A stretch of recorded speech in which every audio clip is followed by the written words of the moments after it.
നിൽക്കും. ഈ schematic physical കോമ്പണൻസിലേക്ക് കോർ മാഗ്നറ്റിക്കൽ വേരിയബിൾസ് ഓവർലേ ചെയ്യുന്നു. ഇതുവഴി നമുക്ക് എക്സാക്ട് വോൾട്ടേജ് ഔട്ട്പുട്ട്സ് കാൽക്കുലേറ്റ് ചെയ്യാം. ഇൻകമിംഗ് സൈഡിലെ വയർ ടേൺസിന്റെ എണ്ണം NP, outgoing turns NS ആണ്. ടെർമിനൽസിലെ കറസ്പോണ്ടിങ് വോൾട്ടേജ് VPയും VSഉം ആണ്.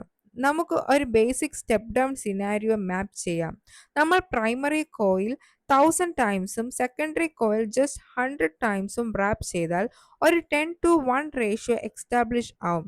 പ്രൈമറി സൈഡിൽ നമുക്ക് 120 വോൾട്ട് ഇൻപുട്ട് സപ്ലൈ ചെയ്യുമ്പോൾ സെയിം മാത്തമെറ്റിക്കൽ ഫ്രാക്ഷൻ ഔട്ട്പുട്ടിലും അപ്ലൈ ആവും. നിങ്ങൾക്ക് കിട്ടുന്ന എക്സാക്ട് വോൾട്ടേജ് കോറിൽ ചുറ്റിയിരിക്കുന്ന വയർ ലൂപ്സിന്റെ ഫിസിക്കൽ കൗണ്ട് സ്ട്രിക്റ്റ് ആയും ലീനിയർലി ആയും കൺട്രോൾ ചെയ്യുന്നതാണ്. വോൾട്ടേജ് സെറ്റപ്പ് ചെയ്യാൻ നമുക്ക് റേഷ്യോ ഫ്ലിപ്പ് ചെയ്യാം. Primary turns 100, secondary 200. ഇത് നമ്മുടെ 120 വോൾട്ട് ഇൻപുട്ടിനെ 240 വോൾട്ട് ഔട്ട്പുട്ടായി സെറ്റപ്പ് ചെയ്യും. ഫ്ലോ ചെയ്യുന്ന പ്രൈമറി കറന്റ് 2 ആംപ്സ് ആണെന്ന് നമുക്ക് അറിയാം.